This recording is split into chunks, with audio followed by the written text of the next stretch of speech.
These are the three things giving you hesitation to retire. I'm going to tell you them right now. Number one is you think you know how much you want to spend, but you don't know for sure because you haven't actually done it yet. So how could you? But the mistake that I see people make that causes them to have anxiety about retirement is they go, I think I could get away with spending $6,000 a month in retirement. Maybe we could go back to our college days and get away with spending $3,000 and just eat eggs and top ramen. Don't do that. And don't also think about retirement expenses as a linear thing. You're not going to spend $8,000 a month every single month throughout retirement. Most people retire early that I speak to, and they go, wow, I've got my energy. I've got my health. I want to spend more because I have the capacity, energy, and health to do so. And then what happens is in their 70s, maybe they spend a little bit less. Not the same amount of travel happening. Then 80s, 90s, they spend even more because now there's medical expenses or charitable giving because they realize they have tons of money. So don't think of it as $8,000 a month. That's my number. Don't also do the analysis paralysis thing where you're like, I don't know what I'm going to spend. I'm just going to keep working. And I see that as well. So I encourage you to really sit down and use a cash flow planner of some sort to really, or just use a notepad. Sometimes it's that simple, and to go, okay, what do my expenses look like? You can see my cash flow planner is very simple. I put in my fixed expenses. So for example, mortgage, rent, gas, electric, water, landscaping, trash, Netflix, you name it. Then your non-monthly expenses. So gifting, property taxes, if not already impounded, vacations, auto registration, things like that.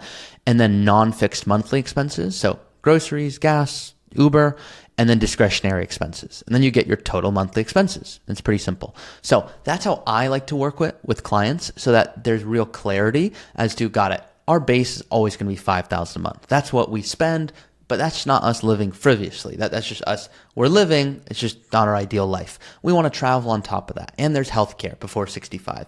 And oh, by the way, we want to do a home remodel. So number one is expenses. Now I'm going to tell you the next two, but if you don't already know, my name is Ari Taublieb. I'm a certified financial planner. I'm the host of the Early Retirement Podcast, and I'm the vice president here at Root Financial Partners. Quick disclosure. No, everything I go through is for fun, educational, informational purposes only. Please be smart about this. Do not go execute any fancy strategy I talk about, whether it be conversions or even retiring, without consulting with a financial advisor, tax preparer, estate attorney. A lot of you watching these videos are your own advisor and you feel like you have the tools to do this. Awesome. But please, please be smart about these things. You want to execute them wisely. So number one was expenses. Number two is purpose. Now, some of you are like, I just financially need to know what the heck I'm on track for. And if I can spend $10,000 a month, let me get to my laundry list of activities.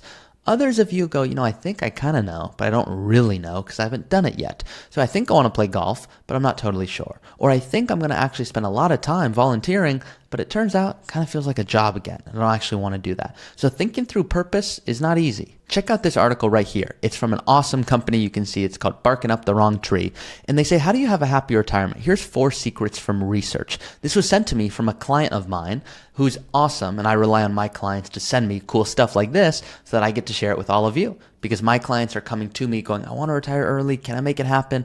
Now I need some additional help. I just don't know exactly how do I spend my time. I understand financially I'm in a good spot and you tell me I'm in a good spot, but I want to feel it and see it and experience it. So here's an article that really breaks down in the first year of retirement, healthy retirees rate their overall quality of life slightly higher than those who are still working.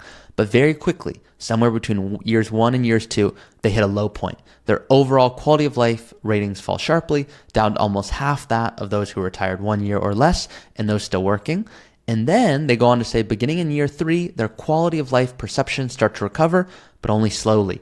It's not until year 8 or more into retirement we finally see ratings improve. I don't want you to retire at 60 and then at 68 finally feel like you're living your retirement. So I certainly encourage you to think about what you want to do in retirement, but easier said than done. And a lot of people go, Ari, I know I'm supposed to think about retirement, but I'm busy working. So I don't really have all the time in the world to think about travel. And I don't know how much I'm going to really love it. But what you can do is practice before you get there. So it's a dopey story, but it's funny and it's true. Not that funny, but I had a client that was telling me how much they loved Hawaii. They just kept going on in Hawaii and the luau's and the food and this and that. I said, great, why don't you go there? And they go, okay, we're going to go there finally. And then they said that, still didn't book the tickets. Eventually they went, they go, we loved it. I go, great. So like, did you buy a house? They go, no, we loved it for 6 weeks, not forever. It's too hot. I'm not living there. I go, Well, it's a good thing we kind of trialed that out with the VRBO or Airbnb, because I don't want you to go buy a home because you love it and then go, we didn't really love it. Not saying you're going to do that, but some people go, I'm going to retire and golf all day. Week 2, hurt their back because they've never golfed 2 weeks straight. Now all of a sudden they're sitting down and their spouse is like, hey, aren't you going to go like do something? Like, it's been 20 years and like, I feel like I haven't seen you this long. And so I just want to make sure you guys are thinking through it properly. That's number 2. Number 3 is financially, what can your plan actually support? So to use a case study here, this is someone that is single, $2.5 million. I've used this case study before, and they wanted to know, what are they on track for? And so right off the bat, we had a long chat about how much they could spend and what they're on track for. And you could see they've got about $2 million. They're 53. They're going to retire in a few years. Looks like they're on track for $4 million. And so the question to ask yourself is, do you want to pass away possibly with $4 million? And are we in a comfortable position to retire today, meet our short-term needs as well as long-term needs? Because short-term needs, like this individual here, well, he wants to do a remodel. Might be doing that for $40,000 a year for the first few years. He wants health care, as he should, before Medicare. He wants to travel and spend $30,000 a year. He wants to get massages and physical therapy. I want him to do these things as well, but I want to make sure we do it in a very intentional manner. So inside of this academy, which many of you know this by now, but you can get access to this. You don't get any one-on-one guidance. This is just, you get access to the software that I talk about. So once again, no financial advice in here, but you can go in and use the same tool that I'm showing you right now. And this will financially tell you, where is income going to come from? So it's really nice because here's someone right now that's working. He brings in $210,000 a year. That comes in the door. Now, going out the door, he's got expenses. He's got goals. He might have some big tax payments. Now, this is because he's doing some fancy, weird financial stuff. He's going to eventually sell his home. And so kind of don't go into the nuance here. But if we skip out a few years, let's go to 2028. He's 58 and he has no income, zero income.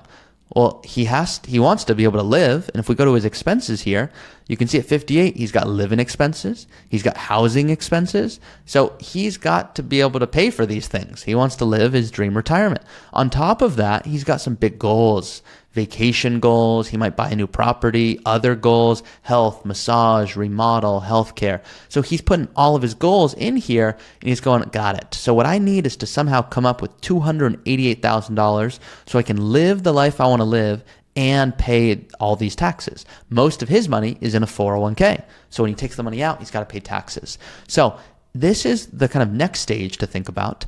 And then we want to go even deeper. If we scroll out, what you'll see if we go far out into the future, and I'll zoom in here for you, what you can see is he's going to have, I'm just going to pick on 70. 70, he doesn't have required distributions yet. Those come from your 401k, but he's going to have $42,000 of Social Security income.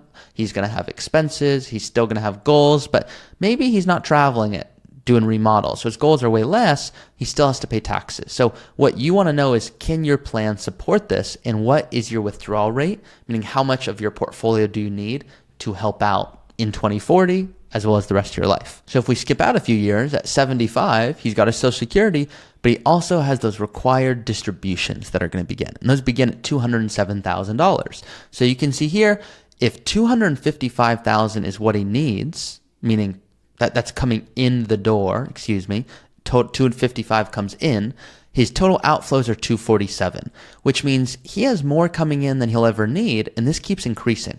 The first year, it's about 8,000 of excess, then 15, then 22, then 30, then 60, then 70. All this gets taxed at your highest marginal bracket. So if you're considering an early retirement, wondering, hey, am I in a position to possibly do this? What I encourage you to do is play around with a tool or have an advisor assist from the tax side. Run different projections for various years to start to determine, okay, what can we do that's going to put us in a better spot so that we can save more on taxes? Some people try to execute the coolest strategy, and I'll say, I wish you did nothing. Because now I have to kind of fix the mistake of you trying to do some tax strategy that would have actually been better if you did nothing at all. Other times it can make a lot of sense. It just totally depends on your plan. And that's why we need to be strategic as to, okay, who's going to inherit the assets and what tax bracket will they be in? And how do we think through planning? Because sometimes it can be a big difference, a few $100,000 more dollars. Other times you'll click one button and all of a sudden it shows you have way less money. So we need to be strategic here because you don't want to over optimize and pay more taxes than necessary. So summary here, number one, how much do you want to spend in retirement truly?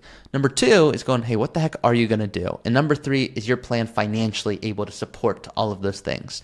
Of course, there's more, but those are the three big ones that I find give the most kind of hesitancy or bring anxiety when it comes to retirement. So hopefully that was helpful. If so, please like this video and share it with those that you want to retire early with. It's more fun that way. See you guys next time.